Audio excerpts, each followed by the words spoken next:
You're watching the Eternal Tournament Series. Hello and welcome back, everyone, to round 6 of the 4th weekly for the Eternal Tournament Series Season 5. I am, of course, your host, Bairdrus, and once again joined by my wonderful co-host, Sir Rhino. Hello, I am happy to be here, although my cat sounds a little upset, and I don't know why, because this Eternal Action's been good. We're in the 5-0 bracket here. We're going to see AngryChicken again, that means, so still repping Big Combre and having success with it again. Going up against camat0, who is on an old favorite, but quite a different take on it, playing Armory here. Yeah, and this is a very, very interesting Armory list. We were talking about this at the break. There are a lot of cards in this list that most people would assume are default Armory staples that are not here. The biggest ones are Recano Artisan and Sword of Icaria. Like right off the bat, two key players most people think of in the Armory deck that are just notably absent. Yeah, no Sword of Icaria. Also, no Starsteel Dice Show. And yeah, again, no Artisan, which some consider the reason to play Armory. So instead, we've got a whole lot of 4-0s, a whole ton of consistency. 4 Charchain Flail, 4 Talon of Nostrix, one of the new set 2 cards. It's simply a 2/2 relic weapon for 2. And 4 Slay, the other new card, 4 Vanquish, so kill all the large units, 4 Harsh Rule, 4 Throne Warden, 3 Icaria, 3 Rise, just super consistent, ton of relic weapons, not a ton of ways to buff them, though. It's more just using them as 1-for-1 removal and then backing them up with other removal and turning them into winkages that way. Yeah, definitely. And, on the other side of the table, we have AngryChicken. What more is there to say? Like, the man's the Combry master. So bringing it back once again. And this has got to be, another good matchup for him. Armory generally has a hard time dealing with Big Combry, I have to say. Like, they just have a lot of very difficult threats to deal with. Although, with 4 Vanquish, 4 Slay, the Charchain Flails are definitely different since you do have 4 of them in here now. They do allow you to attack some of the larger targets, and he does have 4 Harsh Rules, so this is going to be interesting. Like, I'm still going to put the edge on AngryChicken, but I definitely think camat0 has a lot of ways to answer these threats. Yeah, 4 Vanquish, 4 Slay, 4 Harsh Rule. I mean, that if you're going to be throwing removal at Combre, that sounds like a good package to have.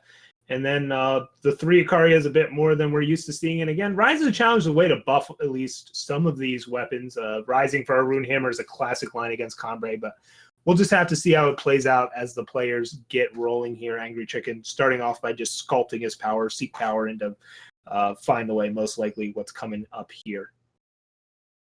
Yeah, and on camat0's side over here, yeah, we got pretty good hand, I have to say. Like, he's got the Slay, the Rune Hammer, the Throne Warden, Inspired, like most of the cards he'd be looking for here in the matchup. And AngryChicken's not going to be doing anything too destructive out of the gate that he's going to be under a lot of pressure. So, yeah, this is looking pretty solid for him. He'll get an Inspire off right here. Yeah, I mean, he's got the Orc Runehammer to answer the Seraph when it does come down, and AngryChicken's just hitting a lot of power right now, so no more gas. Yeah, so we'll see how this proceeds. I'm sure AngryChicken is playing Big Combre, though. He'll find plenty of gas as we move forward. I lost camat0's stream. Looks like he's having some connection issues.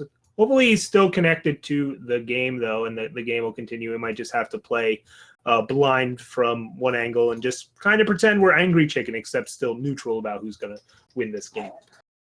Yeah, and we do see camat0 is still connected. He goes ahead and drops his Quarry right there. Has a Seed of Chaos he can play. Ooh, went Quarry into Quarry. All right. Classic. And pitches a Fire Sigil right there. He does have the Auric Runehammer, but since AngryChicken's not really going to have a play this turn, assuming he doesn't play his depleted power, this Auric Runehammer is quite possibly going to hit a Desert Marshal instead. Yep, AngryChicken will most likely elect to have the Desert Marshal die instead of the Seraph here if the hammer comes down. camat0 does need an undepleted Justice Source, which I believe they had. but maybe not because the sleigh comes out here. Yeah, only having the depleted Justice yep. source here, so he'll be holding on to the hammer for the future. That's okay. Yeah, it's not fantastic. I guess he's Mhm. just trying to preserve his life total as much as possible, although this isn't a deck that's going to pressure you, but so much. He does have a Throne Warden here. That's Yep. solid. Camat0 gets to take control of the board here with the Throne Warden. And by throwing out that sleigh on the Seraph, that probably tells both us and AngryChicken that Camat0 or camat0, however you want to pronounce it, has probably some more vanquishes and slays to back up whatever else is coming out here. Yeah, we'll have to see. What other cards did he have? I mean, he played the Slay, the Oryx, so yeah, all the cards, unfortunately, that we know about are accounted for. There's another Inspire. He'd already played one, so that's a new, fresh card. Did we see what was discounted by the Quarry? Could have been another power. Yeah, Quarry discarded a seat and got a discounted Quarry, and then they cast that one, and we don't know what that got. But there is a Talon of Nostrix that got hit by Inspire, and it's a 3/7 weapon. There you go. How about them apples? That's pretty good. It's pretty good for a 3/7. AngryChicken, unfortunately, is going to have this Mystic Ascendant here that camat0 is going to need an answer to fairly quickly here. Oh, picking up an Awakened Student as well. It's pretty solid for AngryChicken. Just another threat he'll be able to build up, and he definitely has the power to support it. Yeah, the Awakened Student's nice, but it's notable that it dies to Talon Torch, so not the most appealing card to play here. And yeah, camat0 is just those 4 slays and 4 vanquishes just backing up. It doesn't really matter if the weapons can't kill everything. If they can kill enough, they're going to clear the way and let your large Aegis units just get going. He's still got the Rune Hammer once the Talon goes down, so he'll be able to make a trade here on whichever of these units AngryChicken elects to play, and he'll still have the Hammer to follow up on the next turn. And AngryChicken's kind of stalled out here now. I mean, he picked up Find the Way, so he'll be able to thin his deck out of a little more power, but imagine both units come down here. Yep. Yeah, both units coming down. Certainly is going to give it lifesteal. That way, he'll at least gain a little bit of health back, be under a little less pressure here, give himself time to draw out. Unless Nakaria comes down, in which case, not going to have a lot of time at all. Nakaria is going to put him under a pretty fast clock. This is looking like 2 turns. Yeah, AngryChicken needs something like Parliament to get out of this spot, I would say. Vanquish with no way to pop the Aegis is certainly not going to get the job done. And yeah, this is a tough spot for AngryChicken to be in. Has all the power in the world and not a whole lot to do with it. You can swing in for 3 and vanquish the 4/4, but then what's your long-term plan for dealing with Zakaria? I guess you can't think about that and instead just have to think about surviving. Yeah, I don't think you can afford to swing in here either. I think you're just going to have to vanquish and hold the 3/3 back. You have to still play around the weapons, because any weapon at that point is going to be lethal. So. Even if you swing with the 3/3, the weapon still has to hit it. It doesn't matter if it's exhausted or not. So if you're vanquishing the 4/4, you should swing here. It's not ever blocking an Ikaria, but he opts to not vanquish, so that way he holds back the 3/3. But now if camat0 has any weapon, and we know he has a Rune Hammer, AngryChicken dies here. Yeah, this is going to take him down right here. I'm going to clean up, and that's going to finish out the game. So camat0 taking a lead 1-0 over AngryChicken. Not exactly the result we expected, but as we said, a lot of removal to back this up. So yeah, you had to go against Combray list. I mean, you got plenty of removal to do it with. Yeah, this build of Armory might not at first seem like making the Combray matchup better, but 4 Vanquish, 4 Slay is a lot of answers to big, efficient threats. Even if your weapons aren't quite as good at dealing with them, you can just turn your weapons into your win cons and your answers into ways to clear the way for them. And that's what we saw there. It'll be interesting to see how camat0 sideboards here. He has a 4th Ikaria that you could bring in, some Soulfire Drakes, which are a little sketchy against Desert Marshal, but still an aggressive, fast card. Another Rise, some Valkyrie Enforcers, some Assembly Lines, and Annihilate. A lot of options here. I'm not sure how you adjust the numbers with this Armory deck. Do you cut down on some of the low-end weapons and up your threat counts in different ways, or do you just stick to the consistency that you already have? Yeah, it's pretty hard to say actually. I mean, the only cards for sure that I'm looking at if I'm Armory to bring in here, probably going to be the Annihilate. Yeah, definitely Annihilate here. But outside of that, you don't really want to bring in Soulfire Drake in this matchup because there's just too many silence effects. Maybe the extra copy of Rise. Valkyrie Enforcer can be good if you want to go down more of an aggressive line of play. Yeah, other than that, I mean, it's hard to say. Maybe Ikaria. You could bring in a fourth Ikaria, but I think that's like a little overkill. I think 3 is plenty. I feel like I would trim a couple Talons here. Again, I don't have experience with this version of Armory, so I'm kind of spitballing, but trim a couple Talons and maybe get the Annihilate and an extra Ikaria in or something like that. But we'll just have to see. If you're AngryChicken, though, are you going the Martial Ironthorn Leave a Witness route? Almost certainly not. Stand Together, I like bringing in. And I think Combray Healer is probably better than Spirit Guide here. It dodges Torch and a lot of other weapons, so it's just a stickier unit. Yeah, Combray Healer is definitely coming in here. It's one of the key cards, actually, I think, in this matchup. What it's going to allow him to do is it's going to allow him to build big, durable units like Seraph. There's only so many ways that camat0 can hit a card like Seraph, and once you can put him out of weapon range, it's going to be incredibly hard to deal with him. Same goes for some of the other big threats in his deck. If AngryChicken chooses to keep in cards like Reality Warden and such, just making them unhittable. Because really, it's going to come down to Harsh Rule and Slay to take care of units like that. Yeah, Slay is doing a ton of work in Komodo's list. And it's, people said it was a big addition, and we're seeing it here, right? It costs 1 less than Deathstrike, isn't fast, but most importantly, isn't double Shadow. And that makes it very appealing to a list like Armory, which normally had to lean really hard on Vanquish. Now can bring a few more of those into the fray. Yeah, and we are into our second game here. AngryChicken off to what looks like a much better start here. He's going to be able to drop... going to be able to drop down this Awakened Student on he might turn wait. 2 or 3. Yeah, he might wait for it. Talon of Doesn't no want to get hit by Talon. Yeah, that's a reason to wait. Again, Komodo, whatever his name is, may have Camat0 may have taken out the Talons. I'm not sure, and AngryChicken probably isn't either. But taking 1 turn off of playing a student to make sure it dodges a little bit more removal, not an unreasonable line of play. Yeah, definitely not. Now, if camat0 has a Torch here and he's going to have a Vanquish for the Sandstorm Titan, we're going to be in a very similar position to what we were in the first game, where camat0 has already answered the very light threats that AngryChicken's managed to provide. But clearly no Torch out of camat0 here, or we would have seen it. Well, still have an opportunity to see it, but not coming down. So Awakened Student going to go unchecked for the time being.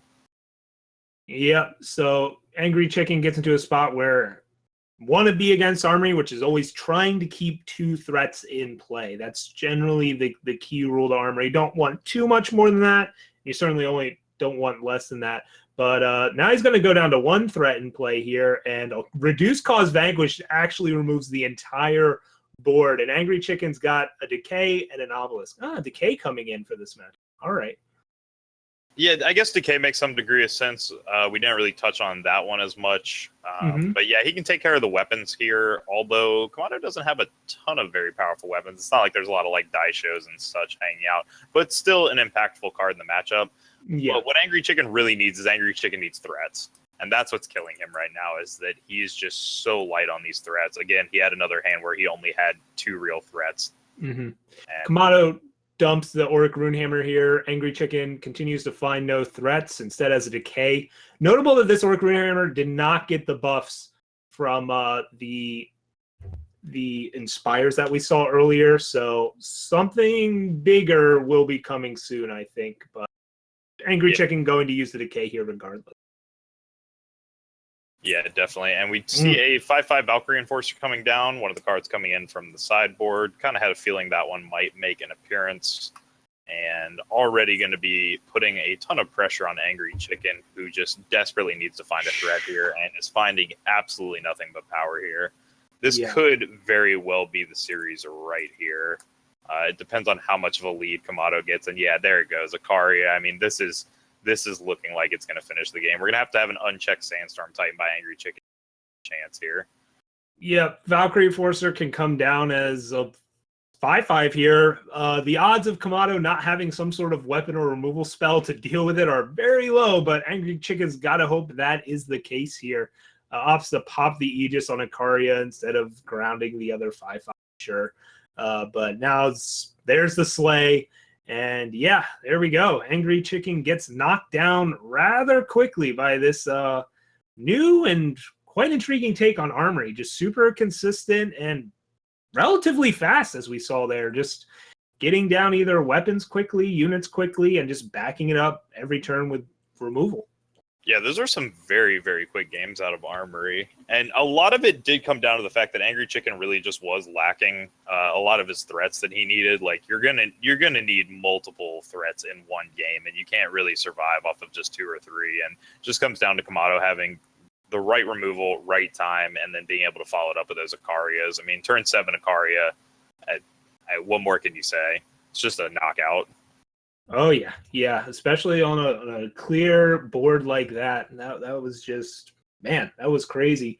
Obviously, AngryChicken did not have the ideal draws for that matchup. Certainly very threat light in both cases, but still, I mean, there's no denying camat0's got something good here. 6-0. AngryChicken goes to 5-1. Still both almost. I mean, camat0's almost certainly in the top 8. AngryChicken most likely will make it in breakers, even if he goes down to 5-2. Wow, yeah, very, very interesting take on Armory here. Interested to see how this evolves even more moving forward. Yeah, and we might be following him into the 6-0 bracket if we do have any more 6-0s. That might have been both of our 5-0s right there, so it might be him playing down. And we do have a backup match for you here. We're going to have another player on Armory. We're going to be seeing Buckwheat playing Armory. He's going up against HiThar, who is on Dark Combry.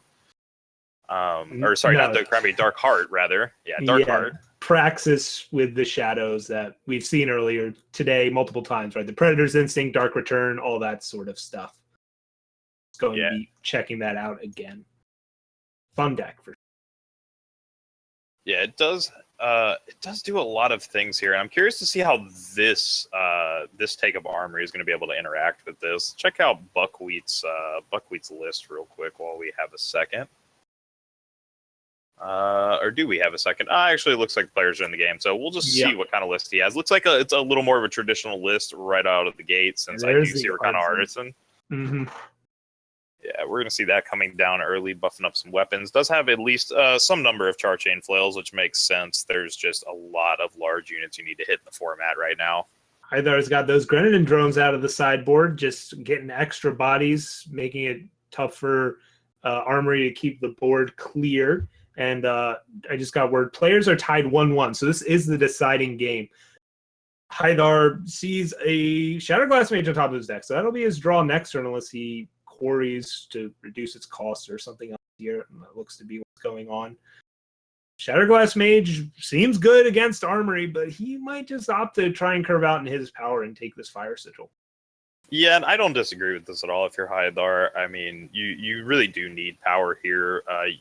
If you take the Shatterglass Mage, it's on 4, but if there's no guarantee you hit power next turn, then you're sitting on a pretty awkward hand, all things considered. 3/3 Copper Conduit, not exactly where you want to be. Yep, you've already got one mage. I think it's just more important to hit your power and curve out against a control-ish deck like the Armory list that Buck's playing. And yeah, he's got to decide if he wants to trot out a 4/4 here. I probably would, but it does line up awkwardly against hammers and stuff. But Buckwheat's not playing a hammer here. He is playing a 4/6 Statuary Maiden. Whoo boy, that is a tough thing to swallow if you're HiThar. Yeah, that's a pretty nasty Statuary Maiden there. HiThar's definitely going to have some combination. He needs to hit a 5th power so that he can obliterate that down. And until he can find that, it's going to be a little scary for him. He just needs to find power, really. Like, his whole hand is completely dependent on him finding that next power drop. So from Buckwheat's perspective there, what you could have done was Roland's favored into Charchain Flail and gotten a weapon for the Maiden. He opts to not do that, which keeps Maiden in obliterate range, but does allow him to play another threat in this 3/3 flying Valkyrie. In the meantime, HiThar does not draw power again. Not want to play one of these 4/4s. A Dawnwalker is also really sad in this. This is a tough spot for HiThar to be in. He did the responsible play, getting that sigil off of the quarry, but just hasn't found power since then. Has been reluctant to drop threats and is allowing Buckwheat to take control of this board. Yeah, Buckwheat's going to get pretty aggressive here, and HiThar just going to continue to pass, one would assume. Like, he may choose to play this Dawnwalker down, but he doesn't really want to lose it to the Maiden trigger. We see another Valkyrie Enforcer picked up by Buckwheat. I would not be surprised at all to see Buckwheat just go ahead and drop this one as well. And we do see that indeed. He's just trying to get aggressive here and pressure HiThar out while he's stalled on power. Like, I understand you don't want to lose your threats, but we're kind of running into a situation here that we saw earlier, right? With X Kirby, where it's like, you're just going to die with all of these units in hand and nothing to show for it. It feels bad throwing these units out when you know they're going to die, especially now that you're using Predator's Instinct. Give them a cudgel and make them lose a unit. That's a rough spot to be in. And Buckwheat's going to be pretty close to lethal here, actually. Oh, yeah, and a stash. Wow. Yeah, he's very close indeed.